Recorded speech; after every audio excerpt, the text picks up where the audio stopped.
para kiai menangis, Ibu Megawati menangis. Mungkin nangis waktu karaoke.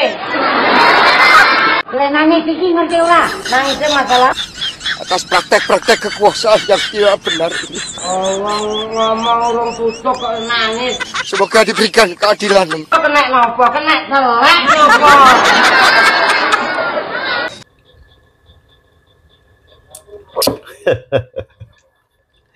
Oke teman-teman, untuk hari ini saya ada video, dan video ini saya dapat dari platform sebelah.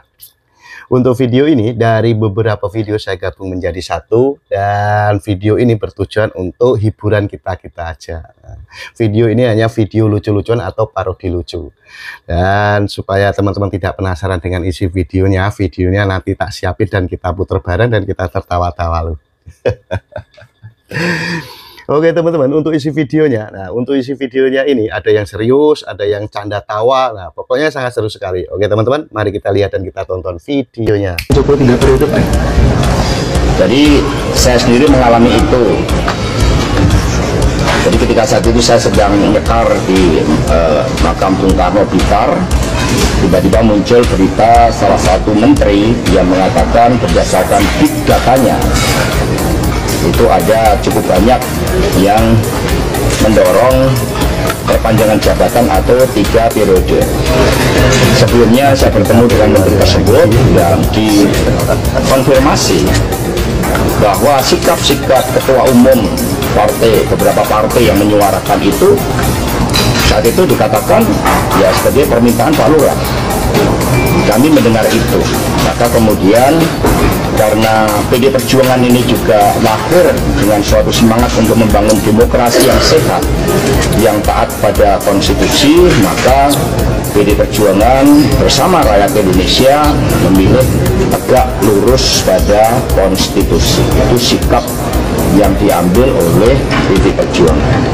Jadi berbagai upaya yang dilakukan oleh beberapa ketua umum saat itu yang saya dapat informasinya, ini bisa di cross check, saya pertanggungjawabkan secara politik, hukum, dan juga di hadapan Tuhan Yang Maha Kuasa, di hadapan rakyat Indonesia, bahwa itu memang ada ya melalui pihak-pihak lain yang kemudian juga disuarakan ke PDI Perjuangan. Tetapi sikap kami adalah konsisten di dalam menempatkan konstitusi sebagai rule of the game yang sangat fundamental yang harus kita ikuti. Ya, ini saya mengerti. Tidak pernah yang namanya saya minta perpanjangan atau 3 periode kepada siapa. Tanyakan saja ke Ibu Mega, atau tanyakan saja ke Mbak Puan, atau tanyakan saja ke partai-partai. Kapan, di mana, atau siapa yang saya utus? Enggak pernah ada. Ya, jangan menjadi framing jahat seperti itu. Enggak baik. Oh enggak pernah. Nggak pernah, setahu saya nggak pernah beliau meminta untuk perpanjangan 3 periode. Perintah Bapak Pak Jokowi menyangkut dengan 3 periode. Saya ingin mengatakan begini ya, sebelum saya menjadi Ketua Umum Golkar, tolong dicatat baik-baik ya. Sebelum saya menjadi Ketua Umum Golkar, ide pertama yang mengeluarkan untuk Pilpres ditunda itu adalah ide Menteri Investasi, yaitu saya. Dan saya sudah ngomong berkali-kali, itu ide itu tidak pernah Presiden waktu itu Presiden Pak Jokowi dulu memerintahkan kepada siapapun. Jadi rasanya agak sok tahu juga kelihatannya ya. Itu yang ngomong itu pertama saya ketika saya menjadi penanggap dari surveinya Pak Burhanuddin Muhtadi. Kalau COVID ini belum berakhir, maka ekonomi kita itu akan semakin dalam pertumbuhannya. Maka kemudian dibuatlah beberapa skema. Kalau memang dapat dipertimbangkan secara aturan memperbolehkan, ya kalau boleh pilpresnya ditunda, pemilunya mundur, itu soal lain. Jadi nggak ada yang minta 3 periode.